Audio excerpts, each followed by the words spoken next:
Here are the 3-year-old trotters, the third Hambletonian elimination, the one Nordic Catcher with Åke Svanstedt, the trainer-driver, co-owner with Jeff Garrow's Little E. 2 Hidalgo, Yannick Gingras, Ron Burke, Brixton Medical Incorporated, Hatfield Stables. Go Dog Go, number 3 with Todd McCarthy for Carter Pinsky, Wiseman Farms, and Al Libfeld. 4 is Landing on Time with James McDonald for Rick Ziron Marvento Stable, James Walker, Robert Cooper Stables.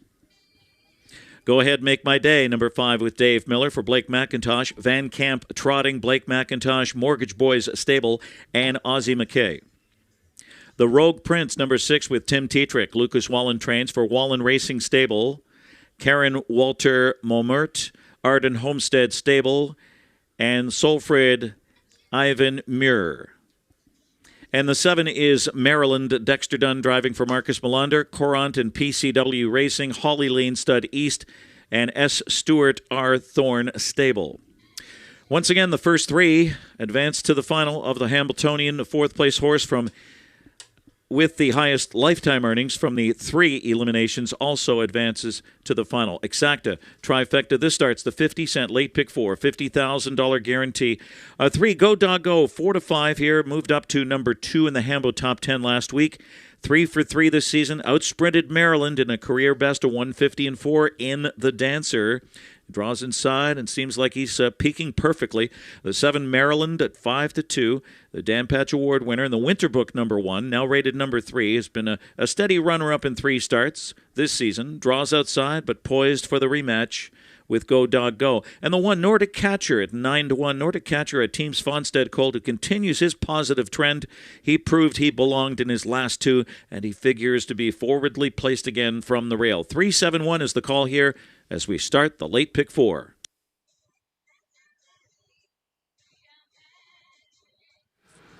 All right, as I like to say, Derek, extended coverage here of the Hambletonian 3rd elimination.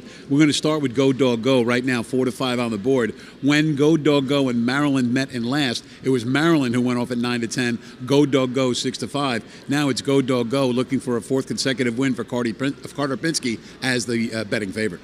Yeah, it's you win enough races, they finally start to respect you a little bit more. And you know what? This horse, there's no one can deny that this horse is faster for a burst of speed than Maryland. You know, she just is. You know, he just is. He's got a quick burst of speed. You know, Maryland has a lot of fight in him. You know, so it's kind of like 2 different horses, though. You look at Go Dog Go out on the track and just so muscular, you know, just looks like a real racehorse out there. And the fact that he's shown the maturity this year to come out, you know, and be brave like he was last week and not give in when Maryland was coming back at him, you know, that really showed me something. Now, Derek, I think that you'll agree that if Maryland doesn't leave the gate, still has more than enough talent to be a top 3 finisher and get a berth in the final. But I think Marcus Melander and Dexter Dunn, they got to come to the conclusion, I think they got to be winging tonight to get themselves a good spot up front.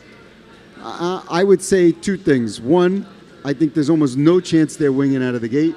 But 2, so where are they going to be? I think they're going to float away from the gate. All right. I think they will push away and, you know, look to kind of settle them in. You know, look to kind of get a spot if they can settle in 4th or something to get them a little bit closer. Because if you're sitting 5th and you go first over, you're probably still going to get in. So I think you got to be at least that close. Yeah, I think the goal is to make the final. Right. You know, at least for this horse, I feel like the goal is to make the final, not to necessarily win at all costs. And I think that's how he's going to be driven. You know, that being said, as we've discussed many times, you know, Dexter, you know, is driving this horse, and he's driving Super Chapter, who won easily again. And you know, maybe he'll want to go out there and see, like, what exactly do I have here? You know, what's in the tank? But you don't want to take everything out of the tank. I seem to remember my friend Rick Ziron, Le Whip, as I like to call him, had a Hambletonian champion a couple of years ago with the great mare Atlanta. Now he has Landing on Time, 2nd and 3rd in the Good Times final, 2nd in the Elim, 3rd in the final. Then they added the Trotting Hopples for some overnight events. A good-looking 2nd, a good-looking 1st.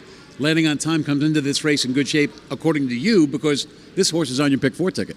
Yeah, I really like what I've seen from this horse. He's shown nice progression. Granted, hasn't beaten much, but we're getting, you know, rewarded with an 8 to 1 price here. So it's not like I'm betting this horse, you know, at a short price. I'm taking a shot, you know, where I think I can make some money here. 51-1 at Woodbine Mohawk Park is a legit 150 flat mile here. So that shows that he fits with these. Whether or not he's going to show up on this track, the condition of the track's a little bit different or whatever, you don't know that. But I'm willing to take a chance. James McDonald is certainly coming down for a reason. He's not coming down to hang out and enjoy some pizza. Doesn't Rick Zeron have a kid who drives harness horses? What's James McDonald doing on the bike? Well, I guess Scotty has some other commitments as well. I mean, not in this race, but when you bring in a horse to the Hambletonian, in a perfect world, the driver that drives in the elimination will drive again in the final. And I would doubt that Scotty would be able to drive this horse in the final, with his other commitments. Well, James McDonald, not a bad consolation prize, the 4-time defending O'Brien Driver of the Year up in Canada. Nordic Catcheress, what do we do with this horse? Because Åke's barn so far tonight, the results have not been flattering. Yeah, I mean, they have not. He's made a bridle change here. I don't know if it's going to help, going from open to a blind. And I think this horse will show speed. Will be firing out, trying to do something. What it'll be, I don't know. Another horse making an equipment change is Ron Burke on Hidalgo, is going with no hind shoes, it said on the screen. Just trying to pull out the stops. I mean, what Ron Burke told me was, I got to find more speed. I got to figure out how to get this horse 2 seconds faster. He said he's going to pull the shoes this week, see how that works. And if that, works and he makes it into the final, he said, he's liable to do anything next week to try to, win the race. Is Hidalgo kind of our example as how big a jump it is from Sire Stakes competition to Grand Circuit competition? Because Hidalgo was a wire-to-wire winner in the New Jersey Sire Stakes final. And since then, certainly not poor efforts, but not spectacular in the Zweig or the Stanley Dancer. I think he's an interesting case because it took a while for them to, get him to the point where he can trot the whole mile and not misbehave at all. So now they finally got to the point where he's not misbehaving at all. He's really steady on his feet. Now they got to try to find a way to get the speed, into him. So you really couldn't put too much speed into him because he wasn't as sure-footed as he needed to be. Now he's got that down. Now you could take all the chances you want and see if you can get him a little bit faster. Race 10, we're going to kick off the late 50-cent pick 4 right here. All eyes are on number 3, Go Dog Go, and number 7, Maryland. Maryland, the 2-year-old champion from a year ago. The leading money-earning horse in all of harness racing. The first 2-year-old male trotter to be the leading money winner in harness racing in over 70 years.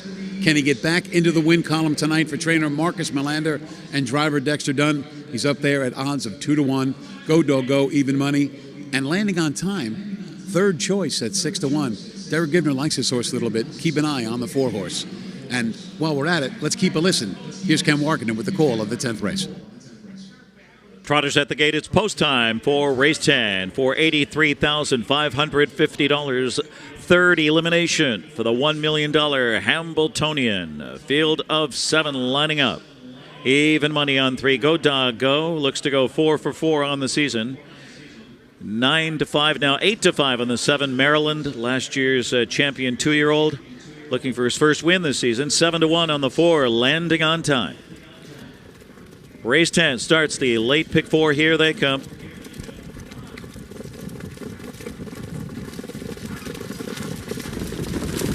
And they're off and trotting. Maryland left alertly on the outside, but it's landing on time. And Nordic Catcher on the rail.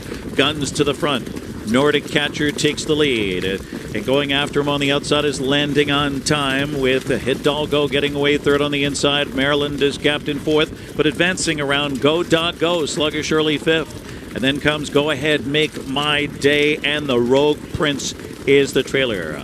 Åke, Svanstedt, and Nordic Catcher at 10-1 and 27 flat across the backstretch. Hidalgo and Yannick Gingras pocketing up second. Landing on Time looks to tighten in from third. Maryland is fourth on the inside and looking anxious there. Go Dog Go right behind him, hoping to follow him to the outside. Then it's Go Ahead, Make My Day, and the Rogue Prince continues to trail. Single file, loose leader, Nordic Catcher, and Nordic Catcher is on a mission here. And right there, second out, tighter is Hidalgo, 55-3, just 28-3. So Nordic Catcher getting his own way, uncontested lead here. Hidalgo second, Maryland attack mode now, third on the outside. Maryland goes after that leader. A live toe for Go Dog Go into second over, fourth on the outside as the pace picks up. Landing on Time is shoveled to fifth on the inside. as they head by 3/4. And then it's Go Ahead Make My Day with a lot of work to do, and the Rogue Prince is the trailer. Nordic Catcher by 2. Maryland on the outside trying to catch him. Go Dog Go revs up on the outside, then Hidalgo. 124 and 1, they're in the stretch. Nordic Catcher in front by 2, the one to reel in. Maryland takes aim on the outside. Nordic Catcher now under some heavy urging. Maryland on the outside coming at him. Then it's Go Dog Go to the wire. Nordic Catcher all the way. Maryland is closing. Nordic Catcher and Maryland hit the line together in a photo with Go Dog Go, and then it was landing on time. 150 and 3.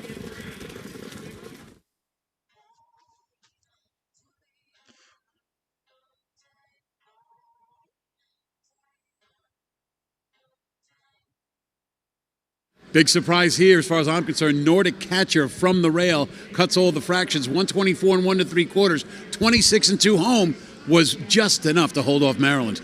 Yeah, that was just a huge effort from Nordic Catcher. I mean, you really got to be impressed with it. Obviously, the time, 150 and 3, yeah, fastest we've seen by far. I mean, just to go down the road like that. I mean, and the connections really haven't had much luck tonight. You know, their horses have not performed up to par. But you know, for Åke Svanstedt as a trainer and owner, and Little ELC, Jeff Corral, you know, it's nice to see them pick up a much better effort after some bad ones. Now, Maryland did just as you said, floated out of there with Dexter Dunn, got a 4-hole trip. Everything, it couldn't have been more perfect for him, but I'll tell you what, couldn't have been more perfect for Go Dog Go either, who really didn't bring it in deep stretch after getting covered up from Maryland, who raced very well to miss by, I don't know, a big nose or a small head. Yeah, I would say Go Dog Go was somewhat disappointing off that trip, without a doubt. But let's look at it from a wider scope, and they came home in 26 and 2, the leader. I mean, how much are you going to close into a 26 and 2 final quarter? So I don't know that I hold that race against Maryland. If anything, you know what? They just went 50 and 3 on the wire there with Maryland. Yeah, it makes it for a really tough decision for Texas. No, but wasn't Maryland much better than Go Dog Go tonight? Yes, absolutely. No question about that, right? Absolutely. He was much better than him tonight. Well, Maryland settles for second best again. 4 seconds in 4 starts this year. Will his first win come in the big one next week? I don't know. But Nordic Catcher, 150 and 3. This is a sparkling performance by the son of Six-Pack, stopping the clock 2 3/5 seconds faster than his previous lifetime best. Judges posting 1 Nordic Catcher, 150 and 3. 7 Maryland second, 3 Go Dog Go third, and 4 landing on time fourth, 1734.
Number 1 Nordic Catcher, Brown Colt 3-year-old by Six-Pack out of That Woman, Hanover by Some Beach Somewhere.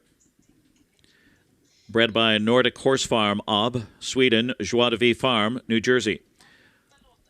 Åke Svanstedt, the trainer-driver, co-owner, Wrightstown, New Jersey, along with Jeff Corral's Little E, LLC, New York, New York. Second win of 2025 in 4 starts. 4th career victory in just 9 starts. By far a new lifetime mark here, all the way in 150 and 3, with a final quarter of 26 2/5. So it's Nordic Catcher with a 10-1 upset in the 3rd Hambletonian elimination. John Campbell making the trophy presentation, president and chief executive officer of the Hambletonian Society. Nordic Catcher stamps his ticket to the big dance next Saturday for Åke Svanstedt. Paying $23.80, $8 and $2.60. The 7 Maryland, $3.20 and $2.10, and 3 Go Dog Go, $2.10. Exacta 1-7, $80.40. The 1-7-3 trifecta, $124.80.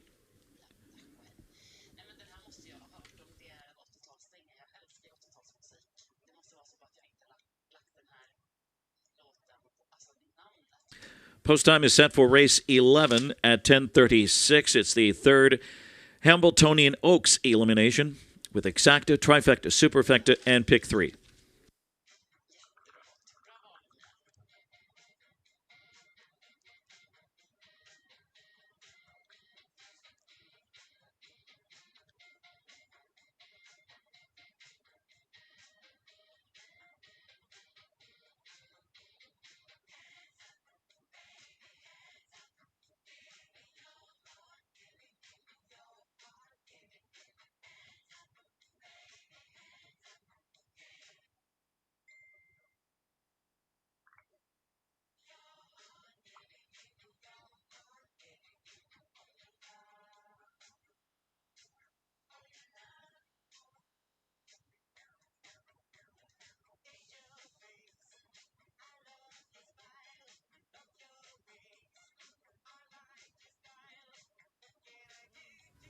Nordic Catcher captures the third and final Hambletonian elimination in a new lifetime mark, 150-3, shedding his previous mark of 153 and change. I'm here with winning driver, trainer, and owner Åke Svanstedt.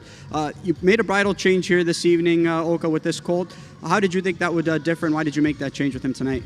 I think it helped him. Last year he was too hot and was pulling too much, so then we switched to open bridle, and then he been relaxed and maybe too relaxed. So then I think maybe we can have the pull down blind and see if I can get an extra gear. It was an extra gear also. Yeah, it certainly was an extra gear, but he was going some pretty quick panels, and you had some good ones on your back in Maryland and Go Dog Go, who worked out what appeared to be favorable trips. But for you, were you confident that your colt would just keep going along to the wire, because it was a game effort? Yes, he is coming. He performed better and better for every race this year, and he trained good, and he's a normally strong horse, so I wasn't afraid to have high speed the whole race. Now, obviously, we can see the breeding there. It's a son of six-pack out of a Sun Beach somewhere mare. How confident were you when you went to the sale to pick out this guy? Because a crossbreed is pretty interesting, but he seems to look the part as a top trotter. Yeah, he have always trot from day one, no pace at all. So, and maybe this pacer blood make them a little more tough also. With this guy, though, dating back to last year, because I can't recall, did you ever pull the shoes on this guy last year? Did you tinker with the shoeing and even some other equipment? What are you looking forward to ahead of next week? Is there something in the back of your mind that you're thinking in terms of equipment to alter with for the $1 million final? I hope I have one more gear to pull the shoes. Okay, and we're going to touch on some of the other fillies, though, Åke. Just want to touch on their performances. Lady Landia, she didn't seem like herself out there, as well as What a Bit Hanover. What can you tell us about how they felt and their performances tonight? Both of them, they didn't feel good at all, so... Look forward to the $1 million final next week with Nordic Catcher. Congratulations. Thank you. All right, Nordic Catcher, Åke Svanstedt, get it done in the third and final Hambletonian elimination.